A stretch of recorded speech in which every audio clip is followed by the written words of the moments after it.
Good morning students. आज प्रश्नावली 6.2 सवाल नंबर 9। सवाल नंबर 9 में दिया गया है कि ए बी सी डी एक समलंब है जिसमें ए बी समांतर है डी सी के, और हमें सिद्ध करना है कि ए ओ बटे बी ओ बराबर है सी ओ बटा डी ओ। इसके लिए हम क्या करेंगे कि रचना करेंगे कि ओ से होती हुई ई ओ या ई एफ तक बढ़ा दें, उसको एक रेखा खींचेंगे जो कि ई एफ जो है ए बी और डी सी दोनों के समांतर होगी। अब उत्पत्ति में क्या है कि त्रिभुज ए सी डी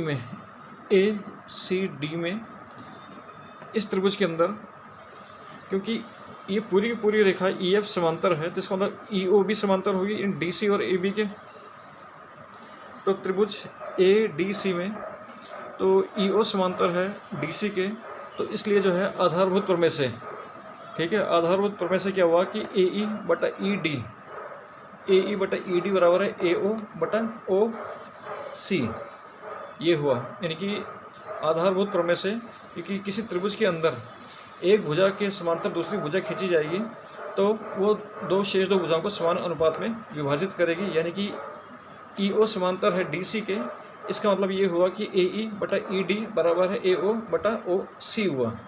इसको नाम दिया समीकरण नंबर 1। इसी प्रकार से अब त्रिभुज ए बी डी में, अब इस वाले त्रिभुज को लेके चले हम कि ई ओ समांतर है इस ए बी के समांतर है, तो फिर से वही कि एक भुजा दूसरी भुजा के समांतर होगी, तो जो है ये क्या करेगी कि ये दो भुजाओं को समान अनुपात में विभाजित करेगी। इसका मतलब ये हुआ कि ए ई अपॉन ई डी जैसे बाएं पक्ष में लिया गया है उसी तरह से दाएं पक्ष में लेके चलेंगे, तो ए ई बटा ई डी ये बराबर होगा बी ओ बटा डी ओ।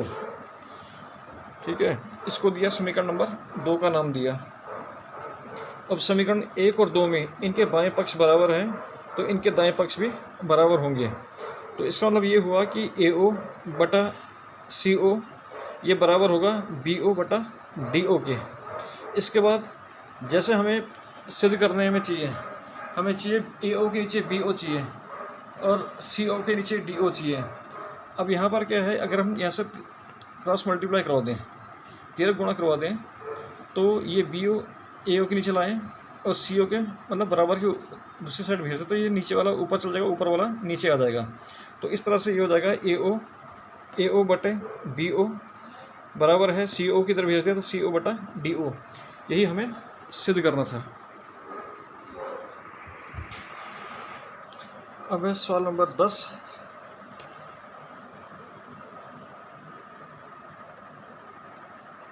सवाल नंबर 10 में दिया गया है कि ए बी सी डी एक चतुर्भुज दिया गया है कि जिसमें ए ओ बटा बी ओ बराबर है सी ओ बटा डी ओ दिया गया है इस बार, और हमें सिद्ध करना है कि ए बी सी डी एक समलंब है। तो अब इसका जस्ट सवाल नंबर 9 का इसका विलोम है, ये सवाल उल्टा चलेगा बिल्कुल। तो ओ से खींची हुई एक रेखा खींची, ओ से होती हुई एक रेखा खींची ई एफ कि इस तरह से खींची कि ई एफ ये जो है ई एफ कहो या ई ओ कहो कि ए बी के समांतर है। हमने इस तरह से खींची किसी एक भुजा के ये समांतर लिया गया है, माना ये ए बी के समांतर लिया गया है।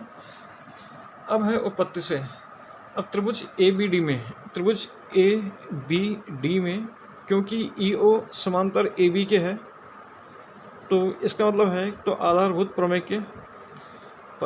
प्रमेय से क्या होगा कि ई ओ समांतर है ए बी को, किसी एक भुजा अगर दूसरी भुजा के समांतर होगी तो वह शेष दो भुजाओं को समान अनुपात में विभाजित करेगी।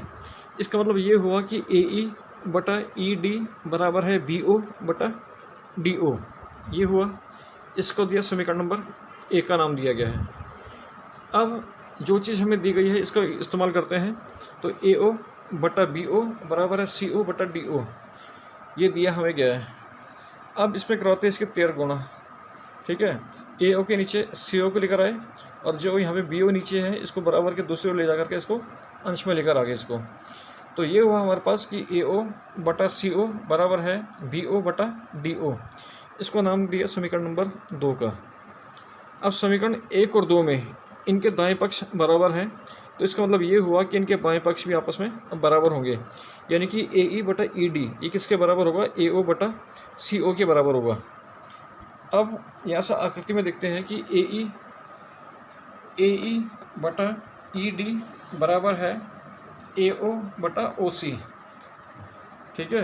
यानी कि जो भुजाएं जो है समान अनुपात में विभाजित हो रही है, ए ई बटा ई डी बराबर है ए ओ बटा ओ सी, यानी कि भुजाएं जो है समान अनुपात में विभाजित हो रही है। इसका मतलब ये हुआ कि जो है आधारभूत प्रमेय के विलोम से कि यदि दो भुजाएं समान अनुपात में विभाजित हो रही है तो बिंदुओं को मिलाने वाली जो रेखा होगी वो तीसरी भुजा के समांतर होगी। इसका मतलब ई ओ जो है ये डी सी के समांतर हो जाएगी, ठीक है। तो इसका मतलब ये हुआ कि ई ओ जो है डी ओ के ई ओ जो है डी सी के समांतर हुई, और जो हमने लिया था कि ई ओ जो है वो ए बी के समांतर है। यानी कि आकृति में देखते हैं, अभी हमने सिद्ध कर दिया कि ई ओ जो है डी सी के समांतर है, और लेकर चले थे हम ई ओ ए बी के समांतर है, यानी कि ये इसके समांतर, ये इसके समांतर। इसका मतलब तीनों की तीनों रेखाएं आपस में समांतर हुई। इसका मतलब ए बी जो है वो डी सी के समांतर हो जाएगी। यदि किसी चतुर्भुज के अंदर दो सुमुख भुजाएं आपस में समांतर हैं तो आकृति कैसे बनेगी, समलंब बनेगी, ठीक है। इस प्रकार हम ये कह सकते हैं कि ए बी सी डी एक समलंब है।